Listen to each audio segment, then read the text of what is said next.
और धर्म ध्यान का विस्तारक कैसे है सुनिए।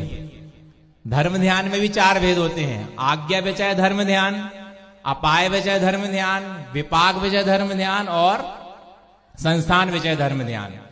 यदि आचार्य को मानते हैं तो देव सास गुरु की आज्ञा का पालन करना हमारा आज्ञा विचय धर्म ध्यान होता है। हथकरघे के वस्त्र का पालन कर लीजिए, आपका आज्ञा विचय धर्म ध्यान हो जाएगा। और यदि पालन नहीं होता है तो वो भी नहीं होगा। ठीक। फिर अपाय विचय धर्म ध्यान कैसे होता है?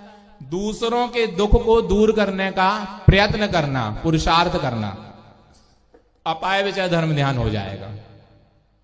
आप कर सकते हैं। आचार्य जी ने कहा कि दूसरों के दुखों को दूर करना है। ठीक। हथकरघे के वस्त्र से कैसे दुख दूर हो रहे हैं? आप एक जोड़ी वस्त्र लीजिए। मान लो आपने 1000, 1200, 1500 रुपए का वस्त्र लिया, 500 रुपए उस व्यक्ति के पास चले जाते हैं जो हथकरघे का दिन भर में सुबह से लेकर शाम तक में एक वस्त्र जो तैयार करता है उसके घर में चले जाते हैं। आपने एक व्यक्ति के घर का पूरे सदस्यों का पेट पाला है। एक व्यक्ति का एक दिन का आपने अगर मान लो एक वस्त्र लिया तो 500 रुपए तो उसके घर में पहुंच जाते हैं। उसको मेहनताना देते ना, इसलिए महंगा होता है। तो आप दुखी लोगों के दुख दूर कर रहे हैं। बदले में आपको वस्त्र मिल रहा, अलग से कुछ नहीं करना पड़ रहा आपको। बदले में आपको वस्त्र मिल रहा है, उसके दुख अपने आप दूर हो रहे हैं। उसमें जो मांस, मटन, टेलो डाला जाता है वो वाले वस्त्रों में, वो वस्त्र प्रयोग नहीं कर रहे हैं, तो उतने जीवों को मरने से बचा रहे आप। तो अपाय विचय धर्म ध्यान आपका अपने आप हो गया। आपको अलग से कुछ करने की आवश्यकता है ही नहीं। फिर विपाक विचय धर्म ध्यान कैसे होता है? ये जो पड़ोसी होते ना, अड़ोसी पड़ोसी, इनको दोषी ठहराना।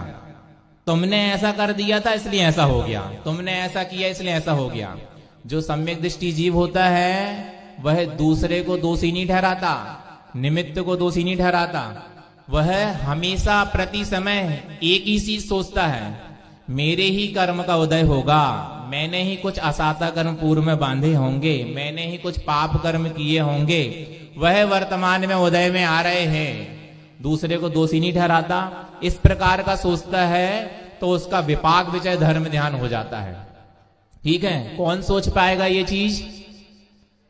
जो हथकरघे के वस्त्र को धारण करेगा वही सोच पाएगा। ठीक है। और वो होता है चतुर्मुख स्थान में कम से कम, मतलब सम्यक दृष्टि के ही होगा, मिथ्या दृष्टि के नहीं होगा। वो तो हमेशा दूसरों को दोषी ठहराएगा। अब जब इतना सब पालन कर लेगा तो उसके व्रत नियम संयम लेने के भाव हो जाएंगे, दीक्षा लेने के भाव हो जाएंगे। दीक्षा ले लेगा तो धर्म ध्यान, संस्थान विचय धर्म ध्यान करेगा और धर्म ध्यान का विस्तारक हो जाएगा। ऐसे धर्म ध्यान का विस्तारक भी हो गया हथकरघा।